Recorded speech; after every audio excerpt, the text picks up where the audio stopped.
Sorry to bother you. Come on, it's probably not worth it. Everyone knows that the Greeks and Romans invented everything anyway. Oh, did they now? And you're sure about that, are you? You know, I might just have something for you. You seem to be up for the task. I suppose I could... Follow me. I've got just the book for you.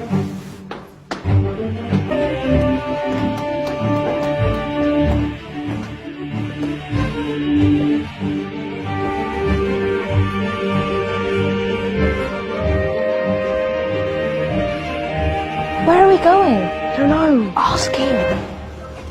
Excuse me, where are we going? From darkness into light, my young friend. From ocean onto land, there are things you should know.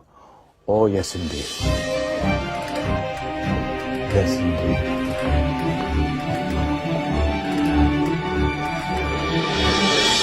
Now, I know I left it round here somewhere.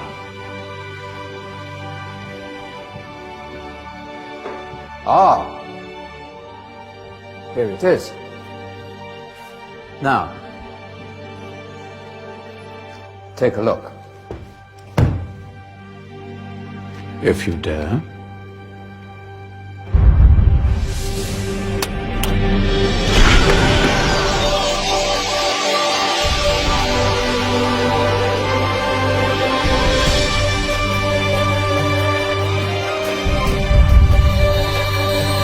What's going on?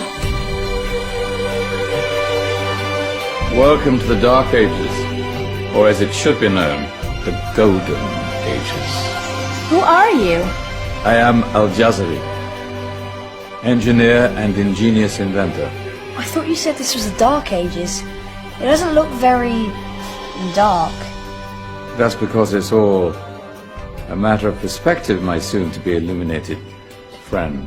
Of course, there are parts of the world that weren't dark at all, but in a civilization that stretched from Spain to China, the golden rays of discovery and invention shone over everything. What civilization? The Muslim civilization, my young friend. Through scholars and scientists of various faiths, some of the most important discoveries known to man were made at this time. Discoveries that drew on knowledge of the ancients, but have more connections with your modern world than you could possibly ever imagine. Like what? Well, all sorts of things. I've got to get a picture of this. I knew it was a good idea. Who are you? Allow me to introduce Ibn al-Haytham, a great scientist whose ideas led to the invention of the camera. You invented the camera? I laid the foundations for modern cameras by explaining how our eyes work.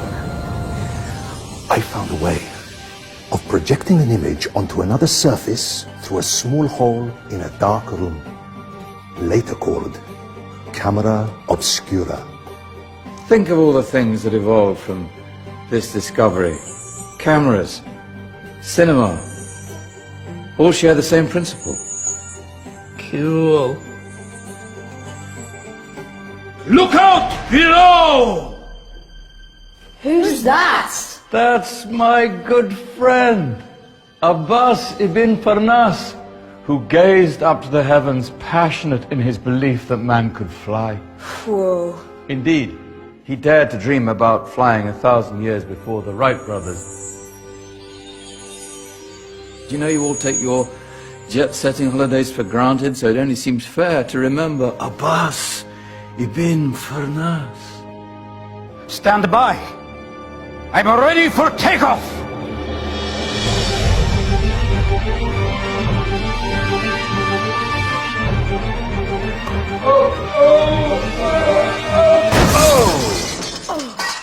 You did forget one thing, though. The tail, useful for landing.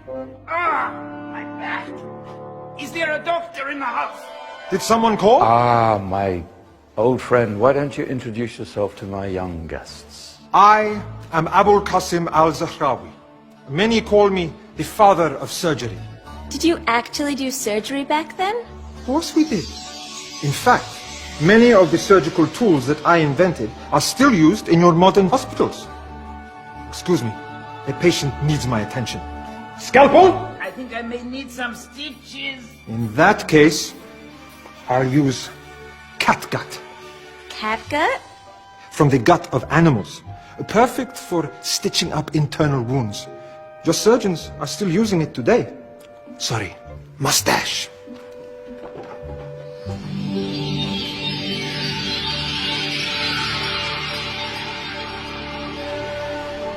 Who's she? That's Mariam al-Astrolabi, one of the many brilliant women of her time. She made sophisticated astrolabes. Astro what? Astrolabes. They show the sky and the stars on a small flat plate you can hold in your hand.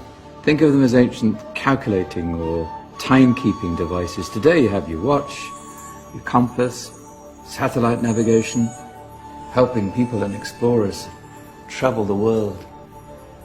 Science at its brilliant best. And all these things were developed during the Golden Ages. Yeah, that's just the tip of the iceberg. There were thousands of other inventions covering all areas of life, and in the years that followed, their influence spread across the whole of medieval Europe. So you see, it wasn't so dark after all.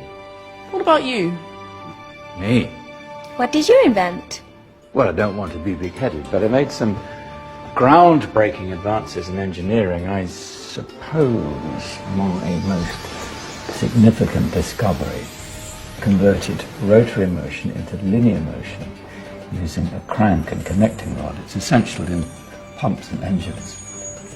In fact, I've no idea how the Industrial Revolution could have happened hundreds of years later without such a device. Not that I ever get the credit I deserve.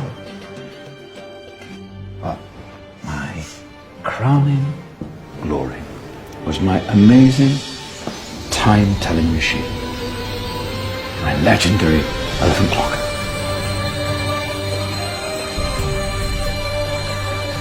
It's a clock. Yes.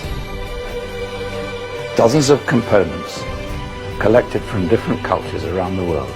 Indian, Greek, Arabian, Egyptian, Chinese. Wow. A United Nations clock. That is pretty cool.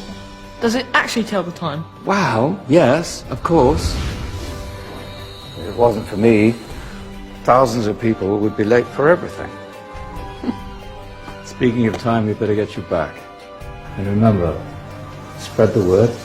This was a golden age, and I've only shown you a tiny part of this wondrous time. There are countless other scientists and inventions directly connected to your modern world. You're just going to have to find out for yourselves. No, wait.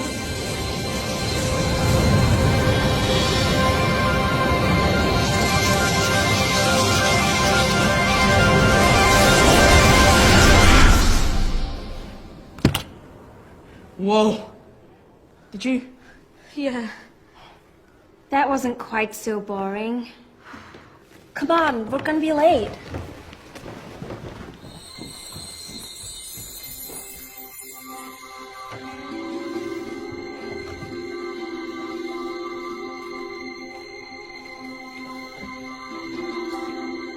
So, what have we learned?